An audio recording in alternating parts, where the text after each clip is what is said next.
in the shattered ruins of a war-torn German village, as the echoes of gunfire faded into the distance, a young woman named Anna huddled in a makeshift prison camp, her heart pounding with terror. She was a prisoner of war, captured by advancing American forces, and now faced a towering soldier who approached her with a knife in hand. "Please don't hurt me," she whispered in broken English, her voice trembling as he grabbed the hem of her tattered dress and ripped it open. What happened next would shatter her expectations, forge an unbreakable bond across enemy lines, and reveal the profound humanity that can emerge from the darkest depths of conflict, proving that even in the horrors of World War II, compassion could triumph over hatred.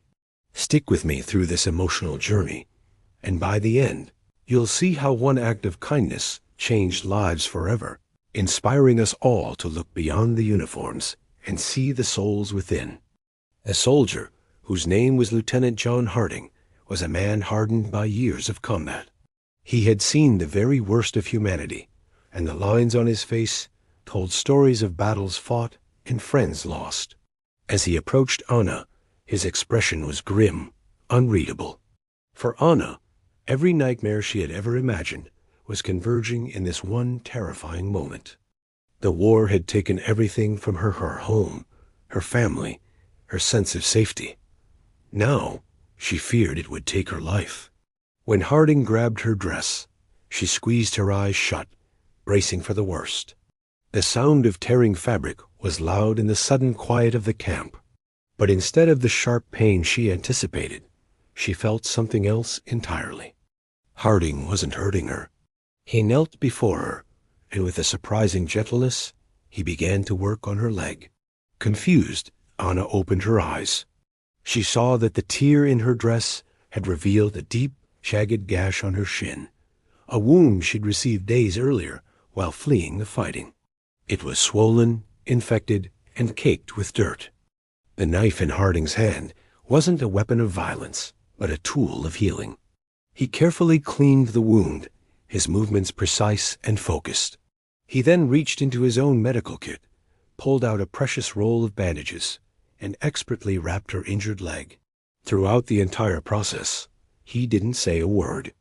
He just worked with a quiet determination, his calloused hands surprisingly gentle. When he was finished, he looked up and met her gaze.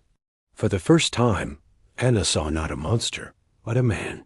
There was a weariness in his eyes, but also a glimmer of empathy, a shared understanding of suffering that transcended language and allegiance.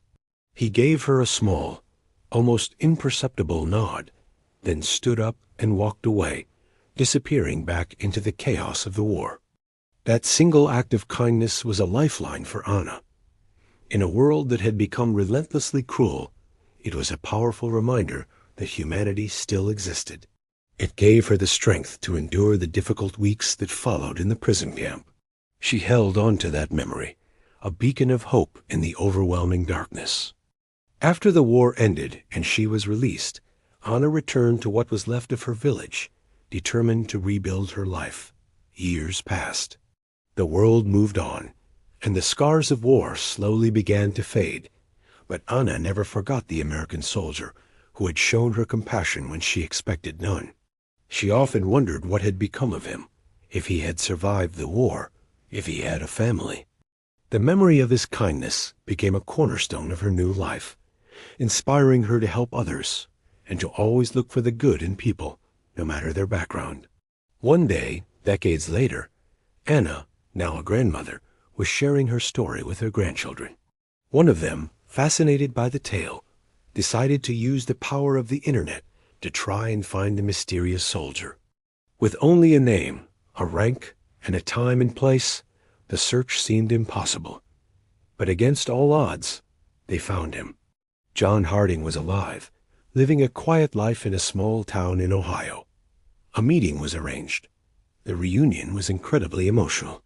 Two elderly people, who had met for only a few minutes as enemies in the midst of a brutal war, now embraced as friends. John, his eyes misty, remembered the young, frightened girl with the injured leg. He explained that in that moment, he didn't see an enemy. He just saw a person in pain who needed help. For him, it was a simple human gesture. For Anna, it was the act that saved her spirit. Their story is a profound testament to the power of compassion. It teaches us that even in the most divided of times, our shared humanity can bridge any gap. A single act of kindness, no matter how small it may seem, can ripple through a person's life, changing its course forever. It challenges us to look beyond the labels and uniforms we assign to each other and to see the individual's soul within. In a world still too often marked by conflict and division, Anna and John's story shines as a powerful reminder that love and empathy are the most powerful forces we have. In the heart of Bavaria, nestled within the medieval walls of Rothenburg ob der Tauber, a dreamer named Anna Müller was born in 1920. Her world was a fairy tale, with cobblestone streets and soaring spires whispering tales of old. Her father, Heinrich, a stern but loving schoolteacher, filled her nights with stories of ancient heroes, while her mother, Elise, a gentle seamstress, taught her that the most important thing to mend was a broken heart. Kindness, she'd say, was a stitch that held the world together. Anna's childhood was a sunny tapestry of picnics by the river and laughter shared with her younger brother, Karl. She dreamed of becoming a teacher, just like her father. But as the 1930s dawned, a dark shadow began to creep over Germany. Swastika banners unfurled over the town's ancient gates, and the air, once filled with children's games, now echoed with marching feet and thunderous speeches promising a glorious future built on division. By the time war erupted in 1939, Anna was 19. Her innocence was cracking. Her brother Karl, so full of youthful fire, joined the Hitler Youth, his face beaming with a pride she couldn't understand. She watched in silent horror as the world she knew began to fray. Friends turned on neighbors. Jewish families, whose shops she'd visited her whole life, simply vanished. Her fears were confined to the pages of a diary hidden beneath her mattress. "How can we hate those we've never met?" she wrote one night, her tears blurring the ink. Her father, who once debated politics with vigor, grew silent and haunted. Her mother urged caution. "We survive by bending, not breaking, my dear," she'd whisper. The war's grip tightened. In 1942, Karl was drafted and sent to the brutal Eastern Front. His letters home became shorter, colder, until they stopped coming altogether. Anna, now working in a Munich munitions factory, felt the suffocating weight of the war effort. The factory was a grim place of endless shifts, the sharp smell of gunpowder clinging to everything, and the constant barking of overseers. It was there she met Greta, a woman with fiery red hair and a spirit to match. Greta was a flicker of light in the darkness. She smuggled in forbidden books, and in hushed tones, they'd share their secret dreams of peace, of a Germany free from the Führer's shadow. But in 1943, tragedy struck. An Eil bombing raid turned the factory into a mountain of rubble. Anna survived, trapped for hours, choking on dust and fear. She dug frantically for her friend, her hands raw and bloody, but Greta was gone. Emerging from the wreckage, Anna made a silent vow. She would not let the chaos extinguish her humanity. By 1945, the war was coming home. As Allied forces pushed into Germany, Anna's world collapsed completely. Her family home in Rothenburg was taken over by retreating SS officers, forcing her, her father, and her ailing mother into a cramped, damp cellar. Then came the cold, official telegram. Karl was dead, lost on the vast Russian steppes. The news shattered her mother's fragile health. One bitter winter night, Elise passed away in Anna's arms, her last words a plea. "Be kind, Anna. It's all we have left." Her father, a broken man, urged her to flee westward, but Anna couldn't leave him. In the chaotic final days of the war, as American tanks rumbled through Bavaria, Anna was caught in a roundup. Though she had never been a party member, her factory work marked her as a suspected collaborator. She was separated from her father, and herded into a makeshift prison camp on the edge of a devastated village. The camp was a limbo of barbed wire, mud, and misery, filled with weary women and children guarded by stone-faced American soldiers. Rations were scarce stale bread and watery soup. Fear was plentiful. Rumors of retribution swirled like the biting spring wind. Anna clutched a small locket, a photo of her family inside, her last shield against despair. She found solace in sharing stories with the other women Liesel, a mother whose husband had deserted. Maria, an old nurse who had tended the wounded from both sides. They wove fragile threads of solidarity in the mud. But a deep-seated fear gnawed at Anna. Propaganda had painted the Americans as monsters. What would these conquerors do to them? One rainy afternoon, a sharp, burning pain flared in her side. She'd ignored it for days, but now it was unbearable. She collapsed near the fence, her vision blurring.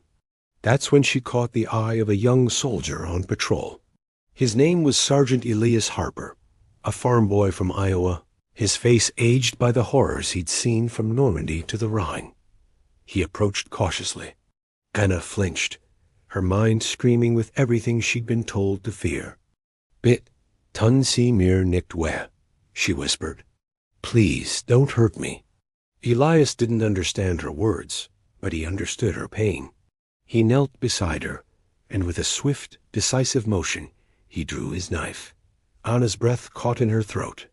He wasn't going to hurt her. He was going to help her. He sliced through the mud-caked fabric of her dress, exposing her side. His eyes widened not with malice, but with concern.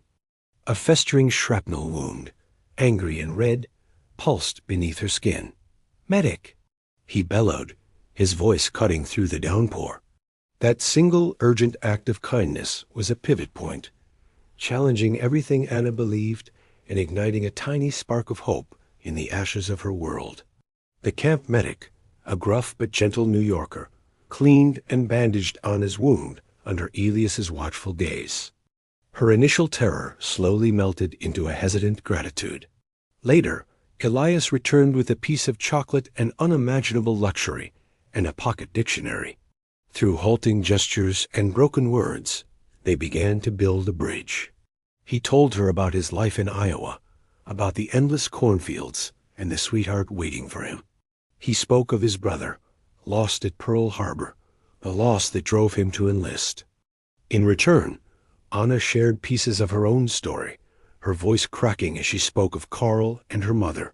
The uniforms, the languages, the years of being told they were enemies, it all started to fall away, revealing a shared humanity, a shared grief. But their connection was a dangerous one. Camp rules strictly forbade fraternization. Whispers spread among the other prisoners, branding Anna a traitor for accepting help from an American. Elias, too, faced suspicion from his own comrades, men hardened by the atrocities they'd uncovered, men who saw every German as the enemy. The tension came to a head when a bitter, vengeful prisoner accused Anna of being a Nazi collaborator. During a tense interrogation, it was Elias who stepped forward. He vouched for her character, risking his own reputation on the little he knew of her. As Anna's wound began to heal, it became a symbol for her mending spirit. One evening, she secretly passed him a folded piece of paper.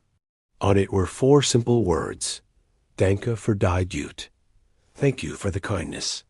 In the ruins of a broken world, a tentative, fragile alliance had been formed, a testament to the fact that even in the darkest of times, compassion can find a way to bloom.